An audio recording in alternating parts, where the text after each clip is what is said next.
Everyone, स्वागत करती हूँ आप सभी का आज के इस वेरी इंपॉर्टेंट वीडियो में। आज की वीडियो में मैं आप लोगों के साथ में डिस्कस करने वाली हूँ सीटेट परीक्षा को लेकर कि क्या इसका नोटिफिकेशन कब तक आने वाला है, क्या इसका पेपर पैटर्न रहता है, नेगेटिव मार्किंग और क्यों हमारे लिए ज़रूरी हो जाता है सीटेट परीक्षा को देना।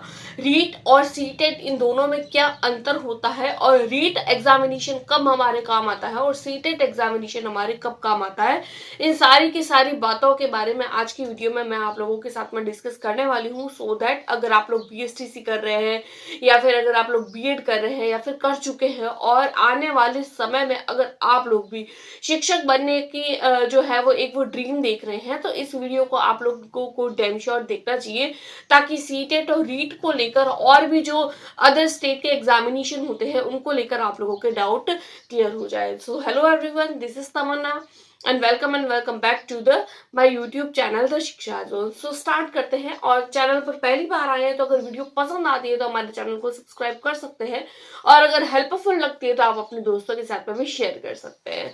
स्टार्ट करते हैं। सबसे पहले अगर मैं बात करूं सीटेट परीक्षा की कि सीटेट परीक्षा होती क्या है। देखिए, सीटेट परीक्षा एक सेंट्रल लेवल का एलिजिबिलिटी क्राइटेरिया का एग्जाम होता है। अगर आप लोग जैसे कि मान लीजिए अगर आप लोग सेंट्रल लेवल के जो स्कूल्स होते हैं जैसे केवीएस हो गया, एनवीएस हो गया, आप लोगों के DSSS हो गया या EMRS हो गया या फिर RRB के जो एग्जाम्स होते हैं, रेलवे एग्जामिनेशन या EMRS के जो एग्जाम्स होते हैं, एकलव्य जो स्कूल्स होती है आदिवासी वाली, इन सारी स्कूल्स में अगर आप लोग शिक्षक बनना चाहते हैं तो आप लोगों को सीटेट की परीक्षा देनी होती है। सीटेट की परीक्षा एक सेंट्रल लेवल का एलिजिबिलिटी क्राइटेरिया का एग्जाम होता है जिसके अंदर आप लोगों को एक फिक्स्ड पासिंग मार्क्स यानी कि 90 नंबर आप लोगों को लाने होते हैं एज अ जनरल कैटेगरी। अगर आप लोग 90 नंबर लेकर आते हैं तो आप आने वाले जो रिक्रूटमेंट एग्जाम होते हैं उसके लिए एलिजिबल हो पाते हैं।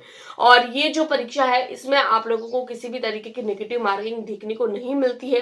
नेगेटिव मार्किंग आप लोगों को इस परीक्षा में देखने को नहीं मिलेगी। नेगेटिव मार्किंग इस परीक्षा में नहीं होती है। आप लोगों के 150 नंबर का ये पेपर होता है, 150 मार्क्स का पेपर होता है और आप लोगों के जो होता है वो 150 ही क्वेश्चन इसके अंदर पूछे जाते हैं। 150 नंबर का पेपर होता है, 150 नंबर क्वेश्चन होते हैं और समय भी आप लोगों को 150 मिनट का दिया जाता है।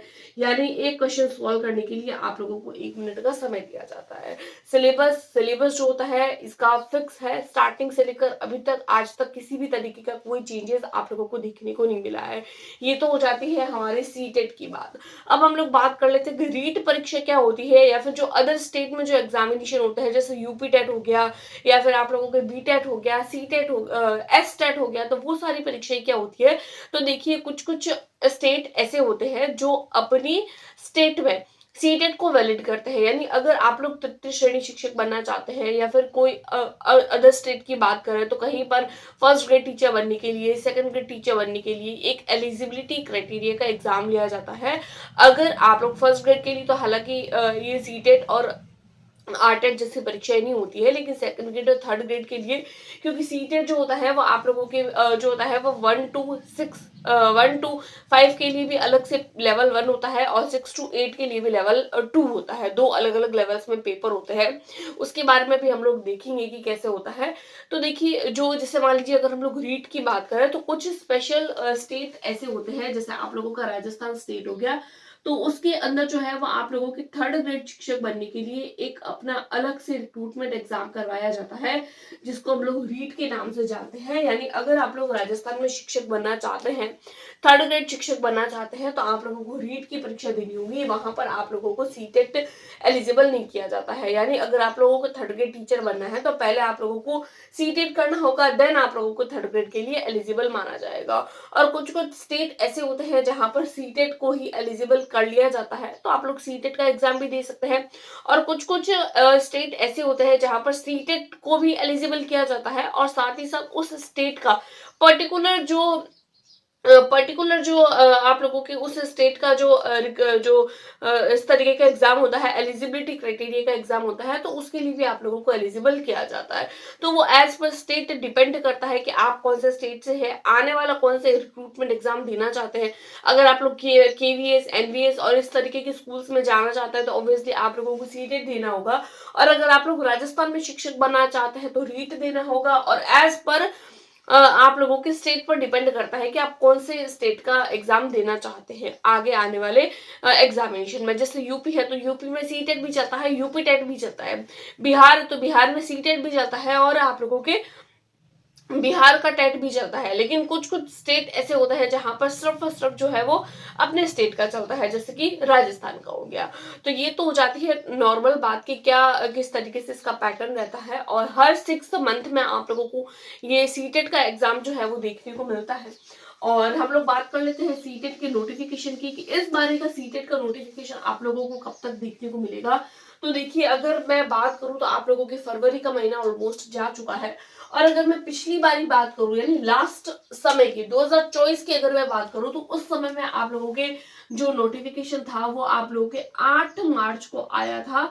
तो इस 8 मार्च 2024 को यानी कि 2024 जुलाई के एग्जामिनेशन का जो नोटिफिकेशन था वो आप लोगों के 8 मार्च 2024 को देखने को मिल गया था। तो हो सकता है कि इस बार भी आप लोगों को इसका जो नोटिफिकेशन है 2025 वाला वो आप लोगों को मार्च के फर्स्ट वीक में देखने को मिल जाएगा।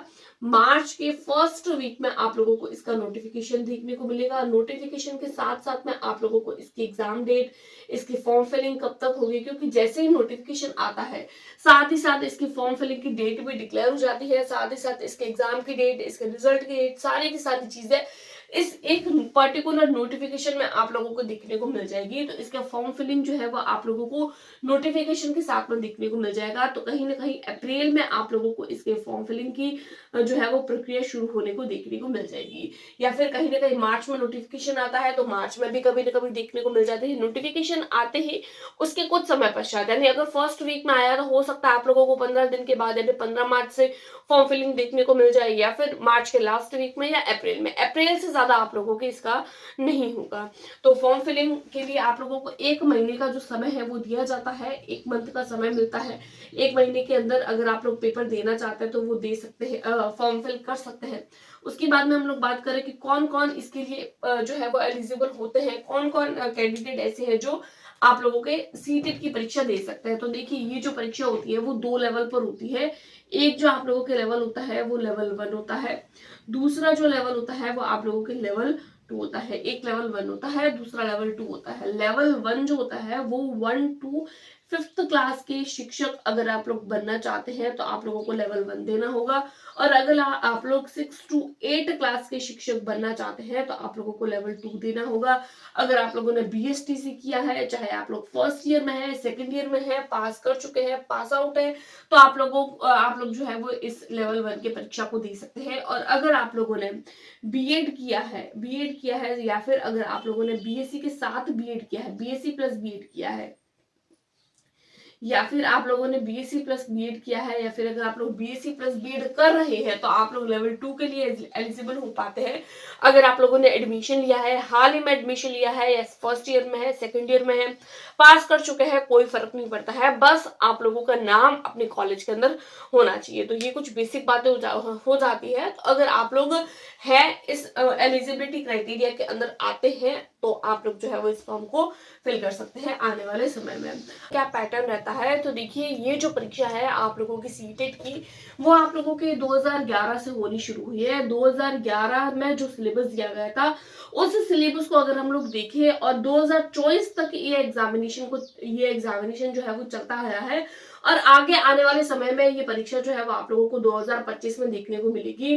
तो देखिए, 2011 से लेकर 2024 तक के अगर हम लोग सिलेबस में देखिए तो आज तक सिलेबस में किसी भी तरीके का कोई चीज हम लोगों को सीटेट की परीक्षा में देखने को नहीं मिला है। बस एक चीज में हम लोगों को जो है वो डिफरेंसेस देखने को मिले हैं, वो हो जाता है आप लोगों के डिफिकल्टी लेवल, यानी कि जो आप लोगों के एग्जाम का जो पैटर्न है उस पैटर्न को चेंज कर दिया गया है। पहले के जो क्वेश्चंस थे, अगर आप लोग पहले के क्वेश्चंस देखते हैं तो वो इतनी इजी होते थे कि अगर आप लोग केवल और केवल PYQ यानी प्रीवियस ईयर क्वेश्चन करके जाते थे ना, मान लीजिए 2011 में अगर आप लोगों ने पेपर दिया है, 2012 में दिया है, इवन अगर आप लोगों ने टिल द एंड 2018 तक के अगर आप लोगों ने पेपर दिए हैं, तो अगर आप लोग केवल और केवल PYQ करके जाते हैं तो भी आप लोग सीटेट की परीक्षा को पास आउट कर जाते थे। बट उसके बाद से यानी कि जब से ये जो पेपर है वो ऑनलाइन मोड में होना शुरू हुआ है, तब से इसका डिफिकल्टी लेवल को काफी हाई कर दिया गया है। एजर्शन और रीजन वाले क्वेश्चंस पूछे जाते हैं। सीडीपी जो होती है वो भी एप्लीकेशन बेस्ड पूछी जाती है, डायरेक्ट क्वेश्चन इसमें देखने को नहीं मिलते हैं। उसके बाद में पेपर ऑनलाइन हुआ 2019 के बाद में कुछ सालों तक ये पेपर जो है वो ऑनलाइन चला, देन आप लोगों का वापस से पेपर ऑफलाइन हुआ। लेकिन जैसे जैसे समय निकलता जा रहा है वैसे वैसे आप लोगों की सीटेट की परीक्षा का जो डिफिकल्टी लेवल है वो बहुत ज्यादा बढ़ाया जा रहा है। और क्योंकि जैसे कि आप लोगों को पता है, आप लोगों ने इसका रिजल्ट भी देख लिया होगा, 2002 यानी कि आप लोगों के लगभग 16 से 17 लाख अगर कैंडिडेट फॉर्म फिल करते हैं तो सिर्फ और सिर्फ 2 लाख के अंदर अंदर के कैंडिडेट पास होते हैं। 13 से 14 लाख कैंडिडेट ऐसे होते हैं जो इस एग्जाम को पास ही नहीं कर पाते। रीजन क्या है कि वो इस परीक्षा की जो जो इस पेपर का जो पैटर्न है, क्या इस एग्जाम की स्कीम रहती है, उसको वो कैंडिडेट समझ नहीं पाए हैं। तो आप लोगों को ध्यान रखना होगा, अगर आप लोग तैयारी कर रहे हैं तो आप लोगों को सबसे पहली बात एनसीईआरटी पर फोकस करना होगा, एनसीईआरटी पर फोकस करना होगा। अगर आप लोग 1 to 5 का पेपर दे रहे हैं, 1 to 5 का अगर आप लोग पेपर दे रहे हैं तो आप लोगों को 1 to 8 तक की क्लासेस की बुक्स पढ़नी होगी। अगर आप लोग 6 to 8 का पेपर दे रहे हैं तो 6 to 10 तक की आप लोगों को बुक्स पढ़नी होगी। लेकिन पुराने समय में अगर मैं 2011 से लेकर 2018 तक की बात करूं तो उस समय में अगर आप लोग 1 to 5 का पेपर दे रहे हैं तो सिर्फ 1 to 5 की बुक्स एनसीईआरटी की पढ़ते थे तो भी आप लोगों के एग्जामिनेशन क्वालिफाई हो जाता था।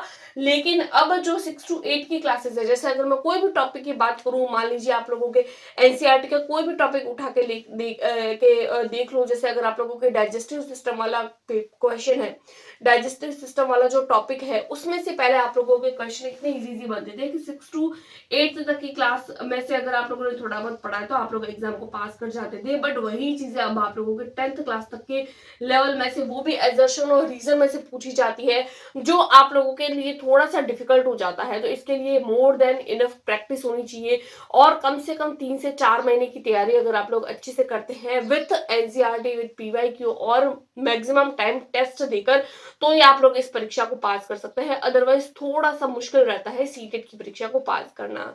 सो ये कुछ डाउट्स थे नोटिफिकेशन, फॉर्म फिल और सिलेबस चेंज को लेकर। सिलेबस चेंज नहीं होगा, डिफिकल्टी लेवल आप लोगों का चेंज देखने को मिलेगा। और ये कुछ बातें जो मुझे आप लोगों के साथ में शेयर करनी थी। आई होप आप लोगों के डाउट्स क्लियर हो गए होंगे। मिलते हैं नेक्स्ट वीडियो में, तब तक के लिए टेक केयर, गुड बाय।